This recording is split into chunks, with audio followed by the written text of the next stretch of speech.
नमस्कार दोस्तों, स्वागत है आप सभी का हमारे चैनल शॉर्ट हैंड गुरुजी में। तो आज का जो डिक्टेशन है इसकी गति रहेगी 80 शब्द प्रति मिनट की। पूरे 800 वर्ड रहेंगे इसमें। 10 मिनट का डिक्टेशन होने वाला है।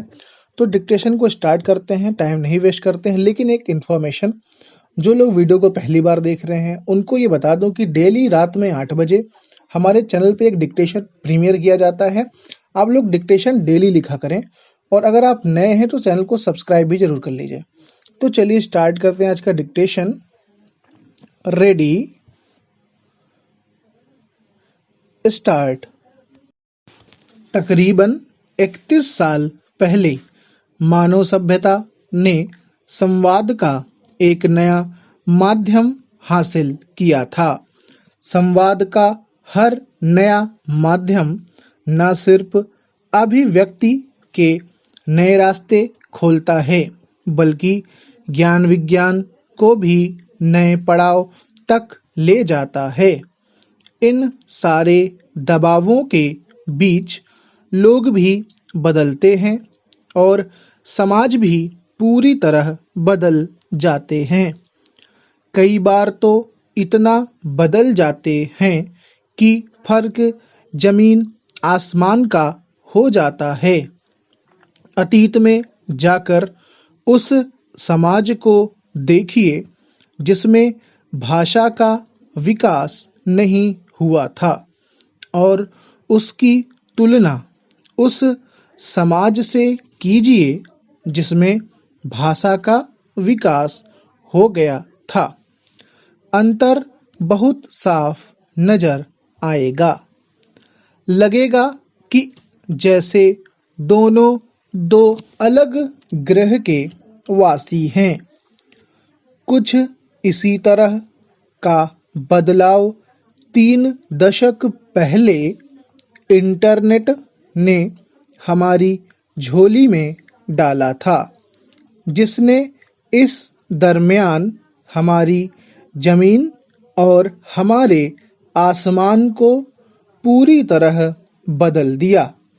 जब हमने भाषा का विकास किया, या जब हमने लिखना शुरू किया, या जब छापे खाने ने पूरी दुनिया पर अपनी छाप छोड़ी, या जब रेडियो, टीवी और टेलीफोन जैसे संवाद के माध्यम हमारे बीच आए।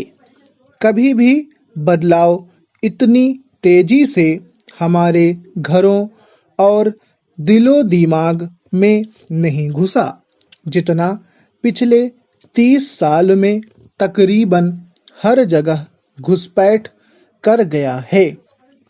एक फर्क यह भी रहा कि बाकी ज़्यादातर माध्यम भूगोल या रेडियो तरंगों की सीमाओं से बंधे थे, लेकिन इंटरनेट के इस नए माध्यम ने पुरानी बाधाओं को पार करते हुए पूरी दुनिया को एक साथ जोड़ दिया। ये फर्क अपनी जगह हैं, लेकिन सबसे बड़ा फर्क कुछ और था, जो उस दौर में एक बड़ी उम्मीद बंधा रहा था। यह माध्यम उस दौर में आया जब आज़ादी, और खासकर अभिव्यक्ति की आज़ादी, एक बड़ा मूल्य बनती जा रही थी। तानाशाही खत्म हो रही थी और लोकतंत्र का विस्तार हो रहा था। बर्लिन की दीवार टूट चुकी थी और चीन को छोड़कर बाकी साम्यवादी देशों में सर्वहारा की कथित तानाशाही या तो विदा हो चुकी थी या अंतिम सांसें गिन रही थी। ऐसे देश जिनमें लोकतंत्र है, उनकी संख्या अचानक ही बढ़ने लगी थी। इसी माहौल ने अमेरिका के एक राजनीति शास्त्री फ्रांसिस फुकुयामा को इतना प्रभावित किया कि उन्होंने इतिहास के अंत की घोषणा कर दी। The end of history and the last man नाम की उनकी किताब की सबसे ज़्यादा आलोचना उनके शीर्षक को लेकर ही हुई थी। हालांकि इसमें उन्होंने जो कहा था वह उस समय बहुत से लोगों को सच लगता था।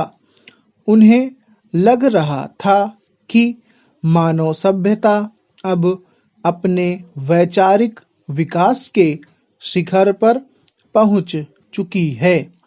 धीरे धीरे लोकतंत्र पूरी दुनिया में पहुंचेगा और सभी देश इसी की परंपराओं से चलेंगे।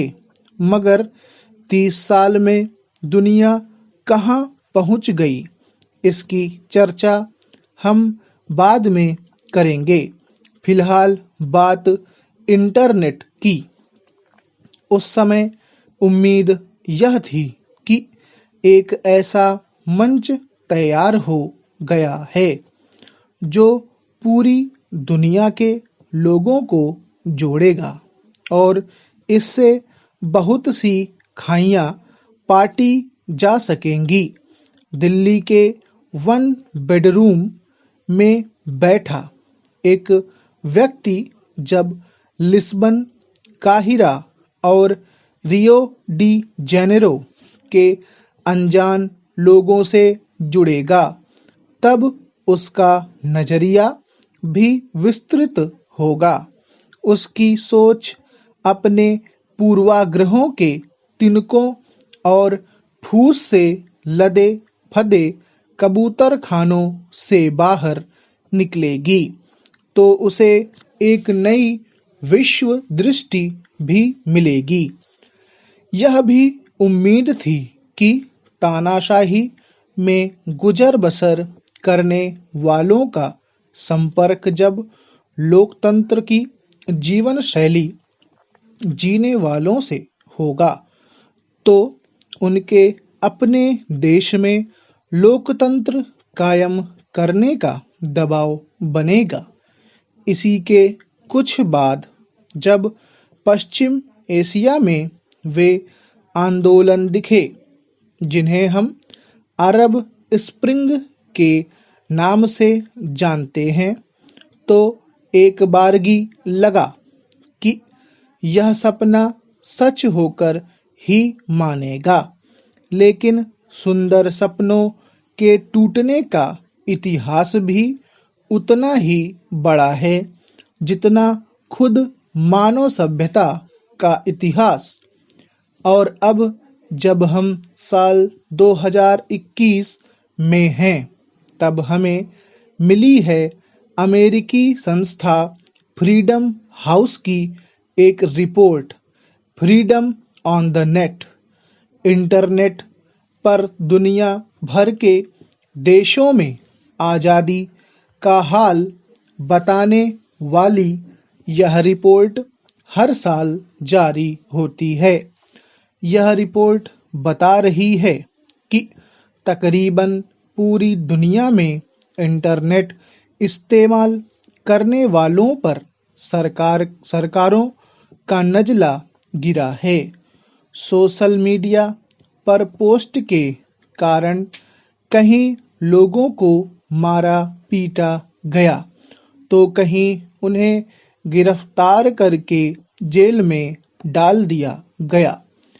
यहाँ आप चाहें तो यह मान सकते हैं कि भारत में कम से कम इतने बुरे हाल तो नहीं हैं, और चाहें तो आप ऐसे कुछ भारतीय उदाहरण भी दे सकते हैं जहां लोगों को सोशल मीडिया पर पोस्ट के लिए प्रताड़ित किया गया। यह मामला सिर्फ भारत या किसी इस या उस देश का नहीं है। कमोबेश यह सब लगभग पूरी दुनिया में हो रहा है।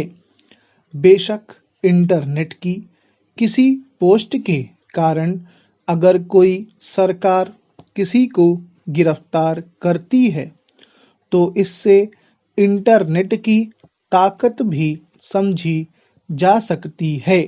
दुनिया भर के तानाशाहों को अब खतरा आंदोलनों से ज़्यादा इंटरनेट से लगने लगा है। लेकिन यह भी सच है। स्टॉप। तो अगर आपको डिक्टेशन पसंद आया हो तो प्लीज़ लाइक ज़रूर करिएगा इस डिक्टेशन को। और अगर इसमें कोई आउटलाइन आपसे नहीं बन पा रही है तो हमारे टेलीग्राम के ग्रुप का लिंक डिस्क्रिप्शन में है, आप वहाँ पर जाकर पूछ सकते हैं, ज्वाइन होकर आपको आउटलाइन बता दी जाएगी। तो मिलते हैं फिर नेक्स्ट वीडियो में, तब तक के लिए गुड बाय।